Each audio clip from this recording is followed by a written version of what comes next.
Hello दोस्तों, good morning all of you. Welcome to DSGK 12 में आपका स्वागत है। मैं धर्मेंद्र सिंह हाजिर हूँ 24 मई के करंट अफेयर्स लेके। कृपया वीडियो को लाइक शेयर एंड सब्सक्राइब करना ना भूलें और वीडियो को ज़्यादा से ज़्यादा अपने दोस्तों को ग्रुपों में शेयर करें ताकि वह भी नॉलेज का फ़ायदा उठा सके।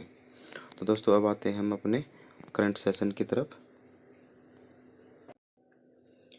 तो दोस्तों, आज का हमारा जो पहला क्वेश्चन है वो है, जैव विविधता दिवस कब मनाया जाता है? इंटरनेशनल बायोडाइवर्सिटी डे कब मनाया जाता है? तो दोस्तों, इसके चार ऑप्शन है, A, B, C और D। तो दोस्तों, इसका जो राइट आंसर है वो है option A, sorry option B है इसका राइट आंसर। तो ये हमारा जो 22 मई को जैव विविधता दिवस मनाया जाता है, इंटरनेशनल बायोडाइवर्सिटी डे। तो दोस्तों, ये क्यों मनाया जाता है? एक्चुअली जो मानव है, मानव द्वारा जो प्रकृति से छेड़छाड़ हो रही है उसके प्रति लोगों को जागरूक करने के लिए मनाया जाता है।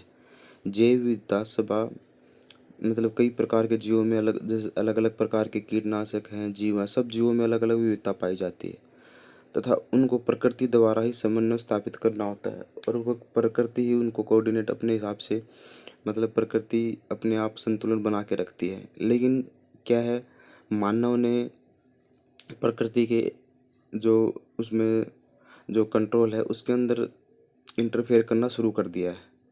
पहले बहुत ज़्यादा पौधे थे, अब क्या करते हैं मानव, धीरे धीरे वो पौधे काट काट के वहाँ पे फसल उगाने लगे, बिल्डिंग बनाने लगे और दिन ब दिन मतलब जो ये प्रकृति का दोहन स्टार्ट होता ही जा रहा है, होता ही जा रहा है। तो ऐसे में प्रकृति क्या करती है कि प्रकृति भी आदमी को कभी कुछ, जैसे कोई साइक्लोन आ रहा है, कोई तूफान आ रहा है, कोई भूकंप आ रहा है, तो इस तरह की चीज़ें भी प्रकृति भी हमें मतलब देखने को मिलती है। तो कहने का मतलब ये है कि जैव विविधता इसलिए बनाता है क्योंकि सभी जीवों में अलग अलग विभिन्न प्रकार के जीव हैं और सब में आपस में कोऑर्डिनेट मतलब समन्वय बना के रखना चाहिए और प्रकृति के साथ हमें तालमेल बना के रखना चाहिए। और दोस्तों, ये जो बनाता है, ये दिन बनाता कौन है? ये बनाता है UN है, यूनाइटेड नेशन। अब यूनाइटेड नेशन की है तो दोस्तों, यूनाइटेड नेशन की जो फॉर्मेशन हुआ था वो हुआ था 24 अक्टूबर 1945 को। और 24 अक्टूबर को यूनाइटेड नेशन डे मनाया भी जाता है और इसका जो हेड क्वार्टर वो है न्यूयॉर्क। ठीक है दोस्तों, और जो इसमें जो टोटल मेंबर ऑफ कंट्री है वो है 194 और यहाँ के जो SG हैं वो है एंटिनो गुटेरस। तो दोस्तों, अब आते हैं अपने क्वेश्चन नंबर 2 पे। किस राज्य सरकार ने ब्रेक द चेन कार्टून अभियान शुरू किया है? तो दोस्तों, इसके चार ऑप्शन है, A, B, C, D। तो दोस्तों, ये किस सरकार ने स्टार्ट किया है ये ब्रेक द चेन कार्टून? ये किया है केरला सरकार ने। तो अभी केरला सरकार ने ये कोरोना से रिलेटेड ही ये एक्चुअली आजकल जितने भी मतलब स्टेट की गवर्नमेंट हैं, सब कोई ना कोई पहल या कोई ना कोई मतलब कोई ऐप्स या कुछ सब चीज़ें मतलब डाउनलोड करने, और वो सब किस लिए, अभी जो फिलहाल कोरोना है उससे लड़ने के लिए सारे के सारे मोस्टली उनसे रिलेटेड ही होते हैं सारे के सारे। ठीक है, अब बात यहाँ केरला की हुई है तो केरला की। और दोस्तों, इसकी जो अब के जो थीम थी, ये जो है ब्रेक द चेन कार्टून, इसकी जो नारा या थीम कुछ भी समझ लो, ये है SMS। SMS का मतलब होता है सैनिटाइजर, M का मतलब मास्क और S का मतलब सोशल डिस्टेंस। तो ये तीन इसका नारा है या इसकी थीम है या इसकी टैगलाइन है, जो भी समझना वो मतलब यही है, SMS। ठीक है दोस्तों, और ये किस लिए बनाया है? ये कोरोना से लड़ने के लिए इन्होंने बनाया है। अब बात है केरला की, तो केरला के जो चीफ मिनिस्टर वो है पिनरई विजयन और जो गवर्नर है वो है आरिफ मोहम्मद। और दोस्तों, अभी कुछ टाइम पहले ही केरला ने एक दो और इनिशिएटिव भी मतलब लॉन्च किए थे, जैसे तिरंगा पहल के तहत रैपिड स्क्रीनिंग। उसमें क्या था कि एक जैसे कोई एम्बुलेंस टाइप की है, तिरंगा पे उसके अंदर ही डॉक्टर बैठ रहता है और वो सारी चीज़ें वो अंदर से बैठे बैठ के चेक कर सकता है और वो क्या करती, घूम घूम के जाके जगह जगह जाके उनको चेक कर सकती थी। अभी कुछ टाइम पहले ही कर्मी बोट रोबोट किया था, यह केरला के जो गवर्नमेंट हॉस्पिटल था उसके अंदर तैनात किया था। इससे ये फ़ायदा होता था कि जैसे कोई स्टाफ है या डॉक्टर है, अगर कोरोना पॉजिटिव व्यक्ति को छूता है तो उसके चांसेस बनते हैं कि हाँ वो भी पॉजिटिव हो सकता है, क्योंकि कितनी भी सावधानी बरत लो, अगर थोड़ी सी भी सावधानी घटी तो मतलब चांसेस हो जाते हैं कि कोरोना। लेकिन रोबोट है तो रोबोट को तो कुछ हो नहीं सकता, क्योंकि वो तो एक तरीके से निर्जीव है। और एक बनाया था इन्होंने आयुर रक्षा कार्यक्रम तकनीक की भी शुरू किए थे। तो दोस्तों ये इतनी बातें थी हमारे केरला से रिलेटेड। अब आते हैं अपने ऑप्शन क्वेश्चन नंबर 3 पे। हाल ही में वर्ल्ड बैंक ने विकासशील देशों को 160 अरब डॉलर देने की घोषणा की है। तो दोस्तों ये इसका जो इसमें चार ऑप्शन दिए हैं हमारे, world bank, WHO, ADB, UN। तो दोस्तों इसका जो राइट आंसर है वो है अपना वर्ल्ड बैंक।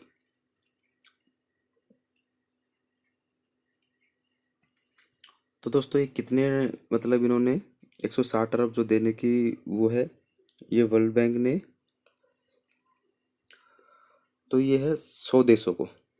सॉरी गाइस, इसमें थोड़ा जो मतलब टाइपिंग मिस्टेक हो गई है। इसका जो आंसर है वो 100 देशों को, जो 100 विकासशील कंट्री हैं उनको देने का ये WHO ने टोटल 160 अरब जो पैसा है वो 100 देशों में कंट्रीब्यूट होगा। और ये विकासशील देश कौन से होते हैं दोस्तों? एक होता है डेवलप्ड, एक होता है डेवलपिंग। डेवलप्ड कंट्री वो होती है जो विकसित है, और डेवलपिंग कंट्री वो होती है जो विकास धीरे धीरे कर रही है। जैसे अपना इंडिया है, जापान है, और पाकिस्तान है, बांग्लादेश है, ये डेवलपिंग कंट्री है, क्योंकि ये अभी उस स्टेज पे नहीं पहुंचे हैं कि ये पूरी को डेवलप कंट्री, जैसे कि US है, ब्रिटेन है, इनको हम डेवलप्ड कंट्री बोलते हैं। ये विकसित कंट्री हैं। जैसे रसिया है, ये सब विकसित कंट्री हैं। तो अभी इन्होंने, मतलब वर्ल्ड बैंक ने इनको अभी दिया है। अब दोस्तों, और ये किसके लिए दिया है? एक्चुअली जो कोरोना है उसकी रोकथाम के लिए, मतलब ये इतना सबको जो कोरोना से जो भी इनका नुकसान हुआ है उसकी भरपाई के लिए, उसकी रोकथाम के लिए, स्वास्थ्य के लिए, जो भी मतलब जिस चीज़ पे भी वो कंट्री अपना खर्च करना चाहे कोरोना से रिलेटेड चीज़ें, उनके लिए। अब बात है वर्ल्ड बैंक की। तो वर्ल्ड बैंक का फॉर्मेशन हुआ था 1944 में हुआ था। फॉर्मेशन हुआ था, बट जो स्टार्टिंग हुई थी वो 1945 से हुई थी। किसी में 1944 भी आया था, किसी में 1945 आया था। एग्जाम में इनमें से कोई एक ही आएगा, दोनों नहीं आएंगे। तो जो एग्जाम में आता है उस पर आप टिक मार सकते हो, राइट आंसर होगा। और इसका हेड क्वार्टर है वो वॉशिंगटन DC। और जो यहाँ के इसके प्रेसिडेंट है वो डेविड मालपास, और ये भी अमेरिका के ही हैं। अब दोस्तों आते हैं अपने क्वेश्चन नंबर 4 पे। किस राज्य सरकार ने इम्फान के बाद पुनर्निर्माण के लिए 100,000 करोड़ का कोष गठित किया? एक्चुअली दोस्तों अभी आपको पता ही होगा, अभी ये एक साइक्लोन था इम्फान, जो अभी मेन तो क्या है, वेस्ट बंगाल और ये उड़ीसा, आंध्र प्रदेश, जो समुद्र तट का जो बे ऑफ बंगाल के पास जो जो मतलब हमारे राज्य लगते हैं, उनमें सबसे ज़्यादा तबाही इन्होंने वेस्ट बंगाल के अंदर मचाई है। और अभी 25 तारीख को, मतलब कल, हाँ, मतलब जो कल था, मतलब परसों, टोटल आज हमारी जो डेट होगी वो होगी 21 तारीख को हमारे जो PM है, प्रधानमंत्री जी नरेंद्र मोदी जी, उन्होंने भी वेस्ट बंगाल का दौरा किया था। और उन्होंने 1,000 करोड़ का राहत कोष भी उनको अलॉट किया था। तो ये वेस्ट बंगाल सरकार को मिला है। ठीक है दोस्तों। अब दोस्तों ये इम्फान जो है, ये एक्चुअली जो साइक्लोन जो भी आते हैं वो हमारे क्या है कि उसको जो नाम दिए जाते हैं वो कैसे दिए जाते हैं, थोड़ा आप इसके बारे में आपको मैं थोड़ा डिटेल में बताता हूँ। एक्चुअली जो इम्फान जो नाम दिया है इसको, साइक्लोन को, ये दिया है थाईलैंड ने। एक्चुअली होता क्या है दोस्तों, ये एक्चुअली 2004 में इंडिया ने टोटल जो ये हिंद महासागर के जो टोटल 8 कंट्रीज थे उनके साथ मिलकर एक समूह का गठन किया था। और जो भी मतलब उस समूह में ये डिसाइड हुआ था कि हर साल, मतलब हर साल एक कंट्री, कोई भी तूफान आएगा तो उसको वो अपना हिसाब से नाम देगा और वो मान्य होगा। जैसे अभी दिसंबर 2019 में एक तूफान आया था, उसका नाम क्या रखा गया था? बुलबुल। और हमारे एक मई 2019 में जो तो एक तूफान आया था उसका नाम क्या था? फानी। ठीक है, तो ऐसे ही मतलब ये जो कंट्री होते हैं ये वन बाय वन करके, मतलब एक एक बारी आती है। जैसे थाईलैंड की बारी आ गई, अब नेक्स्ट टाइम किसी और कंट्री की आएगी। तो ऐसे वन बाय वन करके अलग अलग कंट्रीज का नाम रखते हैं। ये कोई ज़रूरी नहीं कि जैसे एक ही कंट्री सबके नाम है, नहीं, ऐसा नहीं होता है। मतलब सभी कंट्री वन बाय वन करके इसके नाम रखती हैं। अब बात है वेस्ट बंगाल की। क्योंकि वेस्ट बंगाल को मिला है तो हम थोड़ा वेस्ट बंगाल को भी जान लेते हैं। तो यहाँ की जो वेस्ट बंगाल की जो कैपिटल है वो है कोलकाता। कोलकाता किस नदी के किनारे बसा है? हुगली नदी के किनारे। और यहाँ के जो सीएम है वो ममता बनर्जी, और यहाँ के गवर्नर है वो जगदीप धनखड़। यहाँ की लोकसभा सीटें हैं 42, राज्यसभा है 16, और विधानसभा है 295। अभी दोस्तों कुछ ही टाइम पहले साधाने ऐप्स और एग्जिट ऐप भी इन्होंने मतलब वेस्ट बंगाल सरकार ने लॉन्च की थी। एग्जिट ऐप में क्या था कि जो भी प्रवासी मजदूर हैं, मतलब वेस्ट बंगाल में कोई भी अदर स्टेट के जो मजदूर हैं, उनको अगर घर जाना है तो इस ऐप के थ्रू रजिस्ट्रेशन करा के वो जा सकते हैं। और यहाँ के कुछ वन भी बहुत, मतलब कुछ वर्ल्ड लाइफ सेंचुरी हैं, और वन है वो भी बहुत ज़्यादा फेमस है। एक सुंदरवन, सुंदरवन बहुत मतलब सुंदरवन, एक सुंदरवन डेल्टा भी है, वो भी बहुत फेमस है। एक बुक्सा नेशनल पार्क है यहाँ पे, वो भी बहुत फेमस है। एक एक जलदारापा तथा महानंदा वाइल्ड लाइफ सेंचुरी है, वो भी यहाँ की बहुत फेमस है। और दोस्तों जो ये सुंदरवन है, अभी ये सुंदरवन में एक्चुअली क्या है, इसको सुंदरवन नाम किस लिए पड़ा है, क्योंकि यहाँ सुंदरी नामक वन पाए जाते हैं, इसलिए इसका नाम सुंदरवन पड़ा है। ठीक है दोस्तों। अब आते हैं दोस्तों अपने क्वेश्चन नंबर 5 पे। हाल ही में किस राज्य ने ट्रांसजेंडर के लिए संगरोध केंद्र की स्थापना की है? अब दोस्तों आपको ये संगरोध समझ में नहीं आएगा वर्ड, एक्चुअली ये हिंदी का वर्ड है, बट है क्या, थोड़ा टिपिकल है, आपको समझ में नहीं आएगा। संगरोध का मतलब होता है क्वारंटाइन करना, क्वारंटाइन सेंटर, जिसमें मतलब किसी को 14 दिन के लिए रखते हैं, उसको संगरोध बोलते हैं। तो ट्रांसजेंडर का मतलब आप समझते हो दोस्त, जैसे कि मेल को फीमेल करना और फीमेल को मेल करना, मतलब जो अपना लिंग चेंज करा लेते हैं उसको ट्रांसजेंडर बोलते हैं। तो ट्रांसजेंडर को मतलब उसके लिए संगरोध की स्थापना करने वाला ऐसा कौन सा देश बना है? ये बना है दोस्तों Manipur. Option B is the right answer. ठीक है, तो मणिपुर है। अब जो मणिपुर की कैपिटल वो है इम्फाल, और यहाँ के जो चीफ मिनिस्टर वो है बीरेन सिंह, और यहाँ के जो गवर्नर है वो है नजमा हेमतुल्ला। ठीक है दोस्तों, यहाँ की लोग ये बहुत मतलब छोटा ही स्टेट है, जैसे ये आ गए अपना मणिपुर, नागालैंड, कोहिमा, मतलब ये बहुत छोटे छोटे हैं। यहाँ की लोकसभा सीटें हैं 2, राज्यसभा 1, और विधानसभा सीटें हैं 60। ठीक है दोस्तों, ये हुआ अपना इतना मणिपुर के बारे में। अब आते हैं दोस्तों अपने क्वेश्चन नंबर 6 में। हाल ही में आईओसी ने गैर संचारी रोग की रोकथाम के लिए और स्वस्थ जीवन जीने के लिए किसके साथ समझौता किया है? दोस्तों यह आईओसी यहाँ इंडियन ऑयल कॉरपोरेशन नहीं है, इसका मतलब है इंटरनेशनल ओलंपिक कमेटी। ठीक है दोस्तों, तो इसने किसके साथ समझौता किया है अभी? तो इसका जो राइट आंसर है दोस्तों वो है ऑप्शन ए, WHO के साथ। ठीक है दोस्तों, अभी WHO के साथ इन्होंने समझौता किया है स्वस्थ जीवन के लिए और रोगों से लड़ने के लिए। अब दोस्तों ये आईओसी, ये टर्म जो आया है इंटरनेशनल ओलंपिक कमेटी, तो इसका बारे हम जानते हैं। जो इसका फॉर्मेशन हुआ था वो 1894 में हुआ था। इसका जो हेड क्वार्टर वो है दुसाने। दुसाने कहाँ पड़ता है? स्विट्जरलैंड के अंदर। और जो यहाँ के जो प्रेसिडेंट हैं मतलब इसके, वो है थॉमस वॉकर। अब थोड़ी WHO के बाद WHO का फॉर्मेशन कब हुआ था? तो 7 अप्रैल 1945 को, और इसका हेड क्वार्टर है जिनेवा स्विट्जरलैंड के अंदर है। और जो इसके सीजी हैं वो है एंड्रोस अडानो। अब आते हैं दोस्तों अपने क्वेश्चन नंबर 7 पे। हाल ही में किस देश ने फिलिस्तीनियों शरणार्थियों के लिए आर्थिक सहायता का योगदान दिया है? तो दोस्तों अभी जो फिलिस्तीनी शरणार्थी थे उनके लिए एक आर्थिक सहायता का योगदान दिया, वो किसने दिया है? अपने देश इंडिया ने। और ये किस लिए दिया है? एक्चुअली उनके स्वास्थ्य के लिए दी जा रहा है, क्योंकि यह राशि इंडिया ने किसको दी है? UNRAW को दी है। ये UNRAW क्या होता है? ये है United Nation Relief and Work Agency for Palestines Refugee in the East. ये इंडिया ने इसको डोनेट की है। अब ये वहाँ फिलिस्तीनी जो शरणार्थी है उनको उस पर लगाएगा। और इसका जो UNRWA का जो फॉर्मेशन हुआ था वो था 8 दिसंबर 1949 को, और इसका हेड क्वार्टर का है अमोन। ये कहाँ पड़ता है? जॉर्डन के अंदर, अमोन। अब दोस्तों आते हैं अपने क्वेश्चन नंबर 8 पे। नाबार्ड ने हाल ही में खरीफ और फ्री मानसून संचालन के लिए कितने करोड़ रुपए का फंड जारी किया है? तो दोस्तों जिसका राइट आंसर है वो है अपना ऑप्शन ए, 20,500 करोड़ रुपए का। एक्चुअली दोस्तों जो नाबार्ड है ये क्या है?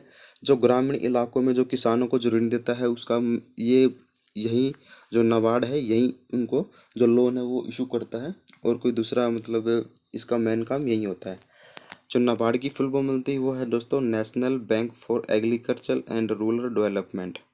तो ये मतलब वहाँ पे जो लोगों को ऋण देता है, और ये किस लिए दिया है, क्योंकि जो फ्री मानसून है लोगों के वो जो खेती के लिए जो उनको खेत तैयार करने हैं उसमें, ताकि उनकी सहायता हो सके, उसके लिए उनको ऋण मिल सके, उस चीज़ के लिए इन्होंने 20,500 रुपये 500 करोड़ रुपये सैंक्शन मतलब अलॉट किए हैं।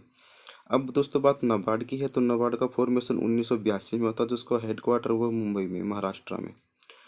तो दोस्तों बात है अपने क्वेश्चन नंबर 9 पे। भारतीय वायुसेना ने कितने करोड़ रुपए की 3 बड़ी अधिकरण परियोजनाओं को रोकने का निर्णय किया है? तो दोस्तों जो इसका राइट आंसर है वो है अपना ऑप्शन, बताइए दोस्तों आपको अगर कुछ पता है तो इसके बारे में। नहीं पता दोस्तों? तो दोस्तों इसका जो अपना राइट आंसर है वो है ऑप्शन ए, 8,000 करोड़ रुपए। एक्चुअली अभी हुआ क्या है कि अभी तो आपको पता ही है, कोरोना वायरस से इंडिया की वैसे भी इकोनॉमी कभी बिल्कुल डल हो चुकी, -0 मतलब जीरो से भी नीचे माइनस में आ चुकी है। और यहाँ के अभी इतने पैसे ही नहीं है कि वो इन चीज़ों के लिए मतलब इन्वेस्ट कर सके या कुछ और कर सके। तो सरकार ने इसलिए इस चीज़ को अभी प्राथमिकता न दे के अभी जो देश की जो ग्रोथ है, जीडीपी है, उसको उठाने के लिए वो पैसा इस पे खर्च करने के लिए मतलब वहाँ से हटा के यहाँ लगाने के लिए अभी जो 3 परियोजनाएं थी अधिकरण की बड़ी बड़ी, उनको रद्द कर दिया है और रोक दिया, स्टॉप कर दिया राइट नाउ के लिए। ठीक है दोस्तों। अब दोस्तों बात है अपनी ये एयर इंडिया, भारतीय वायुसेना। तो इसमें अभी इसका जो फॉर्मेशन हुआ था वो दोस्तों 1932 को हुआ था। उसका हेडक्वार्टर है न्यू दिल्ली में। इसके प्रमुख है RSK भदौरिया। ठीक है दोस्तों। अब आते हैं दोस्तों अपने क्वेश्चन नंबर 10 पे। किस देश के स्वास्थ्य मंत्री ने गुटनिरपेक्ष आंदोलन के स्वास्थ्य मंत्रियों की बैठक की अध्यक्षता की है? तो दोस्तों ये NAM, नॉन अलाइनमेंट मूवमेंट, मतलब गुटनिरपेक्ष आंदोलन, मतलब इसका मतलब होता है किसी भी गुट में नहीं होना, अपना अलग होना। तो दोस्तों इसकी जो अध्यक्षता की है वो की है, और हमारी तरफ से जो इसमें जो अध्यक्षता में भाग लिया था, क्वेश्चन लिया था, वो हमारे जो डॉक्टर हर्षवर्धन जी हैं, केंद्रीय स्वास्थ्य मंत्री, उन्होंने भाग लिया था। और इसकी जो मेजबानी की थी वो थे अजरबैजान ने। अब दोस्तों बात है अजरबैजान। अजरबैजान की जो कैपिटल है वो है बाकू, और यहाँ के जो प्रेसिडेंट है वो है अहिम अलीगव, और यहाँ के जो PM है वो है अली असदाव, और यहाँ की जो करेंसी है वो है मन्नत। तो दोस्तों आज का हमारा करंट सेशन यही समाप्त होता है। कल फिर हाजिर होंगे एक नए करंट अफेयर के साथ। तब तक के लिए good bye, have a nice day, जय हिंद।